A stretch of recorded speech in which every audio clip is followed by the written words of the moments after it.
खूप जणांच्या रिक्वेस्टवर हा व्हिडिओ बनवत आहे. तर खूप जणांना असं वाटतं की मी हे 3D मॉडेल बनवलेले आहेत. ॲक्च्युली हे मॉडेल नाही आहेत, फोटो आहेत. तर आता क्युरिओसिटी खूप असेल ना की कसे बनवले असतील. तर चला मग फटाफट सांगते जास्त वेळ न घालवता. काय करायचं आपल्याला, हे जर बनवायचं असेल तुम्हाला अशा टाईपचं मॉडेल, तर तुम्हाला हे 2 ॲप नक्की लागतील. एक जेमिनीचं ॲप लागेल, गुगलचं आहे ते, आणि एक ट्रान्सलेटर लागेल, हे सुद्धा गुगलचं आहे. दोन्ही ॲप मस्ट आहेत, लागतीलच. आता हा जो प्रॉम्प्ट मी तुम्हाला लिहून दिलेला आहे, हा काय करायचा, स्क्रीनशॉट घ्यायचा आहे तुम्हाला. ट्रान्सलेटरमध्ये जायचं, तो जो स्क्रीनशॉट काढलेला आहे ना, आपल्याला तो कॉपी करायचा आहे, म्हणून आपण ही प्रोसेस करतो आहे. तिथे जायचं, त्यानंतर खाली कॅमेरा म्हणून ऑप्शन आहे पहा, तर कॅमेरावर क्लिक करायचं. त्यानंतर वरच्या साईडला ना आपली गॅलरी ओपन होते. तर गॅलरी ओपन झाल्यानंतर ह्याच्यावर क्लिक करायचं जिथे गोल केलेला आहे, आणि तो जो स्क्रीनशॉट आपण काढला होता प्रॉम्प्टचा, तर तो इथून आपल्याला कॉपी करायचा आहे. ओरिजिनलवर ठेवायचं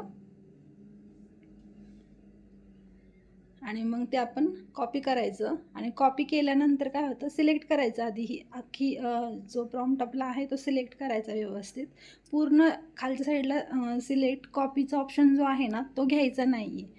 आपण मॅन्युअली हाताने सिलेक्ट करायचं आहे आणि त्यानंतर कॉपी करायचं. मग आपला जो क्लिपबोर्ड जो आहे, तर त्याच्यावर हा जो प्रॉम्प्ट आहे तो कॉपी झालेला आहे.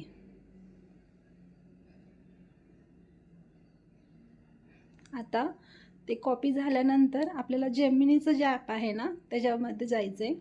तिथे गेल्यानंतर हे मी ऑलरेडी एक फोटो बनवलेला होता, त्यामुळे आपल्याला प्रत्येक वेळेस एक फोटो बनवला की न्यू चॅटमध्ये जायचं आहे. न्यू चॅटमध्ये गेल्यानंतर आपण जो प्रॉम्प्ट कॉपी केला होता तो इथे पेस्ट करायचा आहे. अशा पद्धतीने पेस्ट करायचा आणि खालच्या साईडला बघा एक छोटंसं प्लसचं साईन दिसतंय, तर त्याच्यावर क्लिक करायचं. त्याच्यावर क्लिक केल्यानंतर तुमची मोबाईलची जी गॅलरी आहे ना, ती इथे ओपन होणार आहे. तुम्हाला जो फोटो हवा आहे तो पिक करायचा इथून.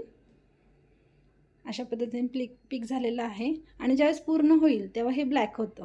हा ॲरो जो आहे ना, ब्लॅक होतो. त्याच्यावर क्लिक करायचं आणि 2 मिनटात जादू तुमच्यासमोर. थोडा वेळ वेट करायचं. थोड्या वेळ वाट पाहिल्यानंतर तुमच्यासमोर तुम्हाला जसा फोटो हवा आहे 3D मॉडेल, ते तुमच्यासमोर येणार आहे. आणि हे करत असताना प्रत्येक वेळेस न्यू चॅटच करायचं आहे हां, नाहीतर काय होतं, फोटो एकमेकावर ओव्हरलॅप होतात. आणि मग ह्याचा स्क्रीनशॉट घ्या आणि तुमच्या व्हॉट्सअपला पाठवा, तुमच्या फेसबुकला टाका, तुम्हाला आवडेल तिथे टाका. व्हिडिओ जर यूजफुल वाटला असेल, चॅनलला नक्की सबस्क्राईब करा, आणि आवडला असेल व्हिडिओ खूप जास्त, तर लाईक पण केलं तरी चालेल. चला तर मग, बाय बाय.